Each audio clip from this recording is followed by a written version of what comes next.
I'm Brian Host. I'm an educator down at Innerborough School down in Menai in the Sutherland Shire. I'm a Stage 3 teacher who is very passionate about using technology in appropriate ways to maximise both teaching and learning in the classroom.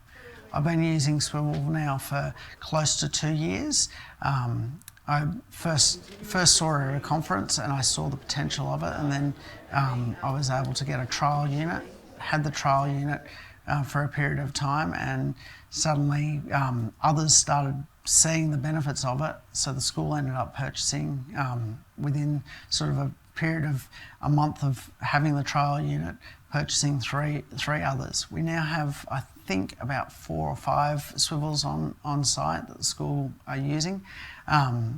Teachers use them in a variety of different ways. I use it regularly for my own analysis of my lessons. I also use it to flip my learning, so I record a short mini lesson and then give access to the students within that same 40-minute lesson to that video. So often the students will go back and revise what was said in that mini lesson to help guide their activities that they're doing.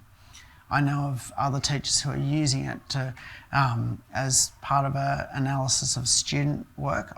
I've also done that, so had it track a student or have it sit in the environment of our learning centre and literally focus on a group of students so we can see what those students are doing during a lesson or during a time where it's independent working time.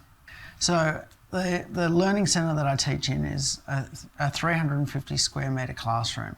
There's 6 teachers who simultaneously are working in that environment, and there's 114 students. So groupings interchange from home groups in the morning through to maths groups, literacy groups, and we change for HSIE and science as well. So on a day, I could have a variety of different groups that I'm teaching with. I'll also have students who are away. So the value of Swivl is I can record my lesson and then they've got access to that lesson beyond school. So once they either get home, they can go on and watch the video, or if they're sick, they can still get access to the video. It has also the ability to live stream. So there has been some students that, for example, when they've been overseas, I've been able to live stream the lesson so that they're still learning, still going on with their learning without them having to physically be on site. I was the first teacher to bring Swivl into school. Initially, a lot of the other teachers were a little bit sceptical about the potential. Like with any other new technology, they stood back and watched. However, what I ended up doing is teaming up with one other teacher and just starting with that one person.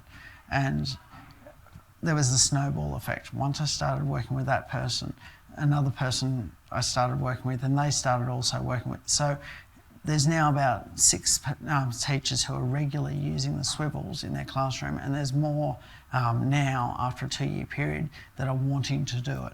The benefits of using the Swivl from a teacher perspective is the analysis you can do on your own lesson.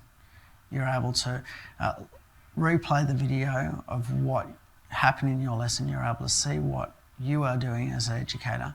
But if you've got other additional cameras operational, you can see what students are doing as well. So it allows you to analyse those things that you can't see when you're in the moment of teaching.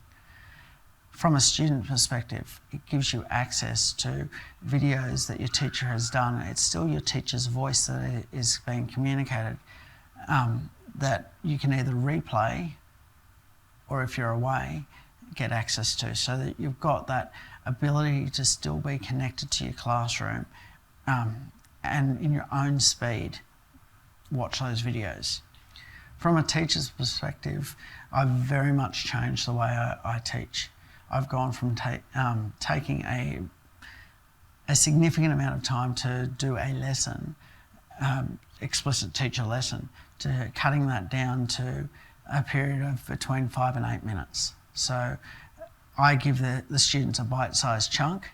They go away and practice, do the activity, they come back, I give another mini lesson, They go back, do another bite-sized chunk, and then I do a conclusion to the lesson which summarises what's happening. So giving those bite-sized chunks of learning allows the students to stay engaged.